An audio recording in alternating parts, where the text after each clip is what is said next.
I will go on to question number 2, and this one, bring it up, comes in from Mike Grigas, who says, the hiddenness and silence of God is causing me doubts. Is there any advice or help you can offer, such as that God is silent now because revelation has been completed with the New Testament? Thanks.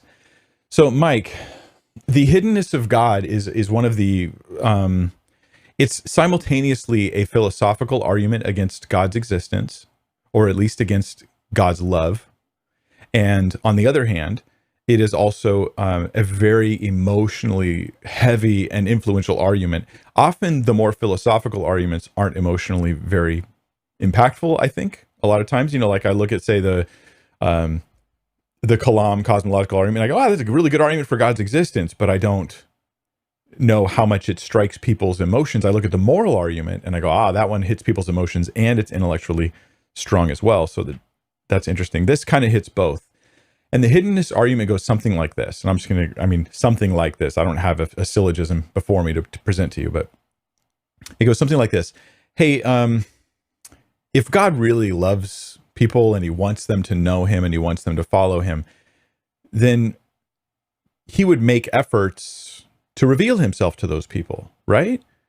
So if you had a sincere non-believer, a non-believer who was sincerely looking and searching for God, but not finding God, that would perhaps prove that God doesn't really love them and want them saved. Because look, they're sincere and they're trying, but they're not finding. So there must be some fault in God because their motives, intentions, and methods are right. This is the divine hiddenness thing. God's hiding from this person, this hypothetical person. There's a few ways to poke holes in this argument, okay? Logically speaking, I think. One is to challenge how much sincerity is really going on in this person. How much I do not mean that they are knowingly insincere, right? Let me give you an example that all of us can understand. When you are a teenager, there is probably somebody who you loved. You sincerely believed that you loved, I'm using air quotes for anybody listening on the podcast. You sincerely loved this person. You really believed you really loved this person. But you found out over the course of time that what you had was something other than a sincere and genuine and selfless love, and was more like an infatuation with an idea, not even a whole real person. And you ended up later looking back at your love of that person and kind of laughing at it. What's weird about humans is that we know we were foolish as teenagers, but we think we are very wise as adults, and we sometimes overestimate the goodness.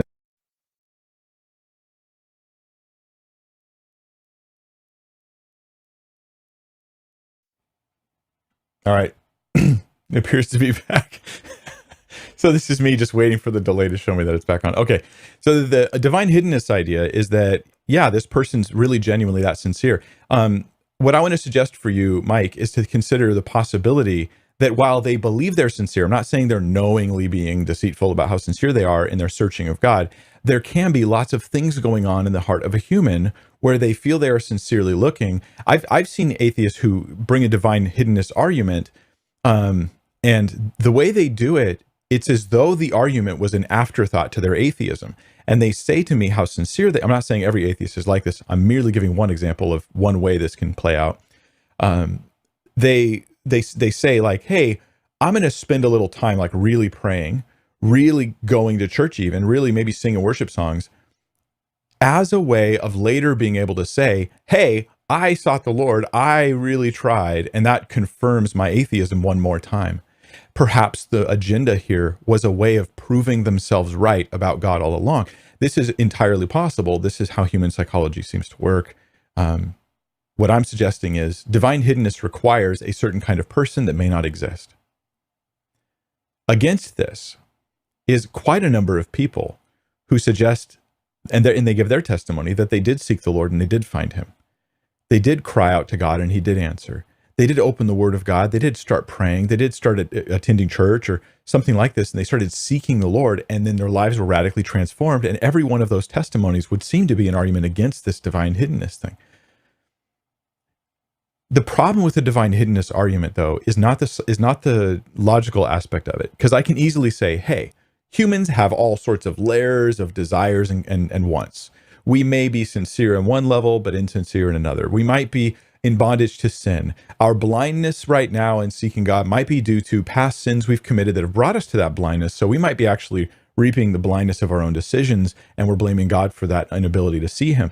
Like, I can say all those things, but what really makes this one hard, Mike, is that what I'm doing is I'm talking about like your buddy Joe. I mean, in your head, like I'm talking about your friend Joe who told you, I want to see God, I want to know. And use this not just as, hey, pray for me, I want to see God, but use this as an argument against God's existence. I mean, you can almost, here's a way to test maybe for an atheist.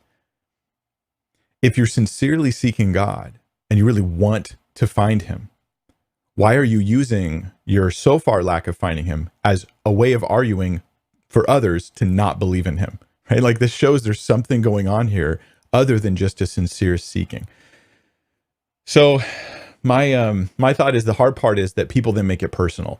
Mike's not talking about this logical argument about God and his existence or whatever. Mike's talking about me. He's attacking me personally. He's, by making the argument depend upon if I'm the atheist, depend upon my sincerity and my integrity, I then come into currently in our culture, a very advantageous position for arguing, where I get to say, anyone who disagrees with me on this hiddenness thing is attacking me personally. They're attacking my sincerity. They're attacking my integrity. They're attacking my story. They're attacking my life, my lived experience. And that alone is incredibly persuasive for people, especially in our current culture.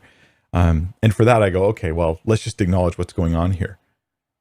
You're turning the existence of God into either I agree with you that you have good reason to think God doesn't exist, or you see me as personally attacking you because you've based your argument upon your own integrity and your own sincerity and the thoroughness and purity of your own search for God. And the bottom line, though, is I don't think, Mike, that this should stumble you in your walk with God. Have you sought the Lord and found him? Why would you stop believing him because someone else says that they seek the Lord and don't find him?